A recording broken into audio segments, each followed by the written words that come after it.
Yes. Okay, 2.8, proving angle relationships. So we've got to complete this proof. We're given that RT is congruent to WX and ST equals WX. So RT is congruent to WY. What should I do with that? Put it in your given. So RT is congruent to WY. Also, I would probably write it here that WY is congruent to RT. And then I say RT is equal to WY. Definition of congruence, great. RT equals RS plus ST, and WY equals WX plus XY. Segment addition postulate, yep. Segment addition postulate. It's a segment. You're actually adding segments, because today we're going to learn the angle addition postulate. So you need to say segment addition postulate. If it's a segment, you're doing the segment. Yeah, exactly. If it's just algebra, then it's the addition postulate. Yeah, exactly. Or addition property. Okay, and then we say RS plus ST equals WX plus XY. Yep, you're substituting because we already knew that these two were equal, so we can set these two equal to each other. ST equals WX, that's the given. They just wrote it down further. That's another given. And the reason sometimes people write down the given later is because they're just about to use this. They're now plugging in WX right there. So now we can say that by substitution. It's not addition, it's substitution. Because you're taking ST and putting in WX for it. So that's substitution. And then what happens? Subtraction, because we're taking those out by the subtraction property. So then we have RS equals XY, and then what do we have to actually write that as? The segment RS is congruent to the segment XY by the definition of congruence.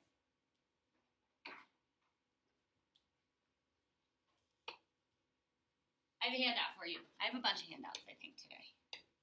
The angle addition postulate, very similar to the segment addition postulate. We're just talking about angles now. So what this is saying is the measure of angle ABD plus the measure of angle DBC must equal the whole angle itself. Two angles added together that are right next to each other must be equal to the whole angle. Okay, try this.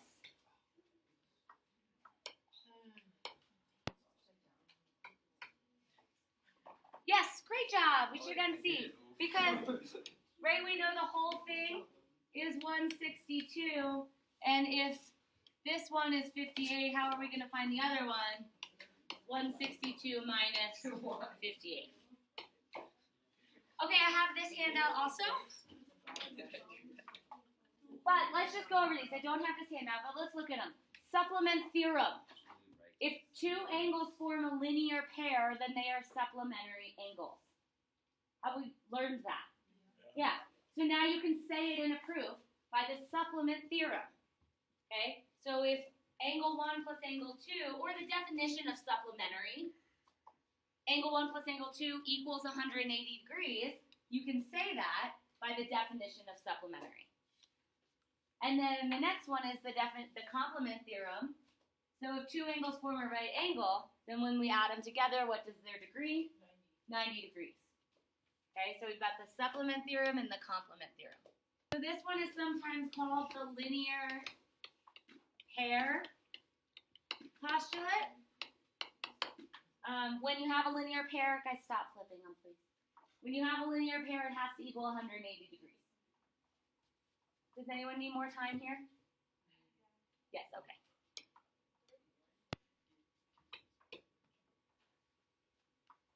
All right, this is a good proof to write down in your notes. This is a good proof to write down in your notes. So Take a minute to set up your notes and then we'll go over this together. Okay. So the measure of angle 1 is 24 degrees. And the measure of angle 3 is 24 degrees. 1 and 2 are complementary. What does that mean? Equals 90. So can I put just that to remind me of that? Yes. Okay.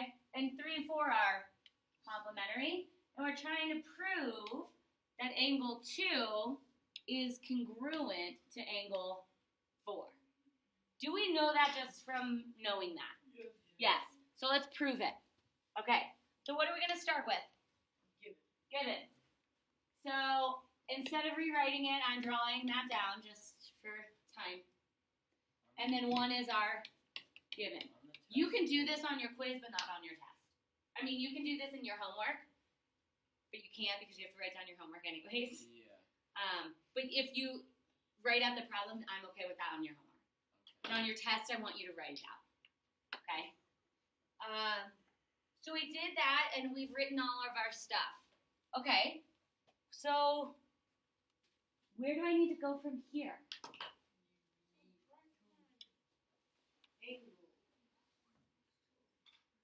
Where do I go from here? You're on the right track, Fletcher. What do you want to say? Angle 1 plus angle 2 equals 90. Exactly. So the measure of angle 1, the measure of angle 1 plus the measure of angle 2 must equal 90. And why is that? Yeah, or you could just write the definition of complementary. Would be fine. Complementary theorem would work. If you wrote complementary postulate, I'd be okay with that. But definition of complementary works great. Am I done with definition of complementary? No, what else should I say? Measure of angle 3 plus the measure of angle 4 equals 90. Both of those are by the definition of complementary. Definitely going to substitute, and what we're going to do is we know here, we know that the measure of angle 1 is 24 and the measure of angle 3 is 24. So can I take those and substitute them in here? Yeah. Okay, so then I've got 24 plus the measure of angle 2 equals 90. And 24 plus the measure of angle 4 equals 90. And how did I do that again? Substitution. I substituted. Substitution. Awesome. Awesome. You guys said let's do subtraction property. So we're going to subtract 24 from both sides, right? Of both of them. So then we end up with the measure of angle 2 equals 68? 66? Yeah, 66 degrees. And the measure of angle 4 equals 66 degrees, and that was by the subtraction.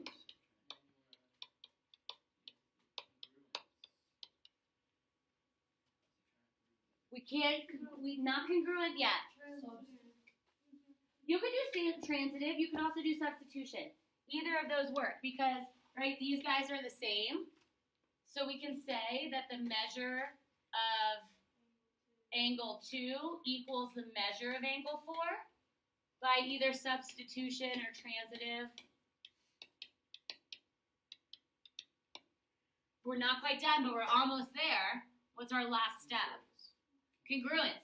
So last step would be angle 2 is congruent to angle 4 by the definition of congruence.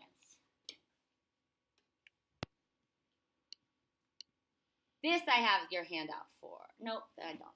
Okay, I have a different handout. So congruent supplements theorem. So let's go over them before we decide to write them down. Congruent supplements theorem. Angles supplementary to the same angle or to congruent angles are congruent. What does that mean? So basically what this says, it's kind of like, so we're looking, this is our best example. It says the measure of angle 1 plus the measure of angle 2 is 180, and the measure of angle 2 plus the measure of angle 3 is 180. So you are allowed to say that the measure of angle 1 is congruent to the measure of angle 3 by the congruent supplements theorem. Yeah. The complement theorem just says that angle 1 plus angle 2 is 90 degrees. The supplement theorem says angle 1 plus angle 2 is 180 degrees. This is taking it to the next step. That's saying that if we have, like, see how we have the measure of angle 2 in both spots?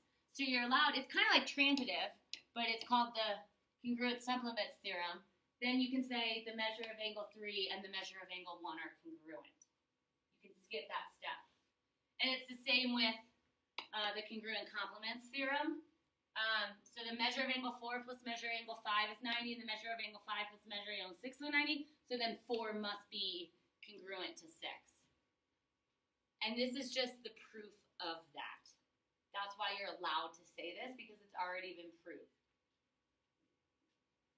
So I would take a moment. And, all right. And then we have the vertical angles theorem. We've gone over vertical angles. What can you tell me about 1 and 3? They're congruent by the vertical angles theorem. What can you tell me about 2 and 4? They're congruent, and your reason would be because of the vertical angles theorem. Something we've already learned, just now put into a theorem.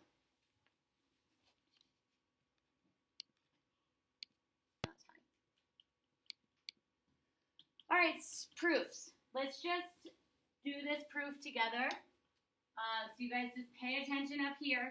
You can always come back and watch the video and recopy the note later. But I really just want you guys to be interactive with this and do it with me. So in the figure, 1 and 4 form a linear pair. And then the measure of angle 3 plus the measure of angle 1 is 180 degrees. And we need to prove that angle 3 and angle 4 are congruent. So where do we start always? Given. 1 is our given. All right. What does it mean to form? So now we basically build off of our givens, right? So what does it mean to be a linear pair? What equals 180? The measure of angle 1 plus the measure of angle 4 equals 180. And what would I say for that? Supplement theorem. Definition of supplementary. I don't really care which one you put. Okay. So supplement theorem. Great. Where should I go from here?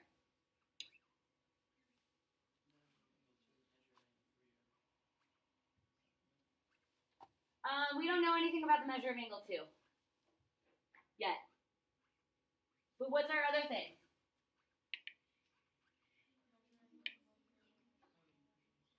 Okay, so from this, so since we know this is 180 and this is 180, we can set them equal to each other.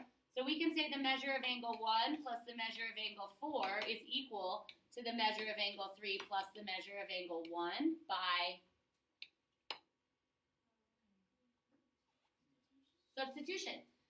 So we had 180, right? So whenever we have the same number, we're allowed to plug it in. So we can set them equal to each other by substitution. Now what? Subtraction. What do we notice? What's the same? Oops. Yeah, the 1. So by subtraction, the measure of angle 4 is equal to the measure of angle 3 by subtraction. And then by definition of congruence, angle 4 is congruent to angle 3 by definition of congruence. Not quite written like that. So 6, angle 3 is congruent to angle 4 by symmetric property.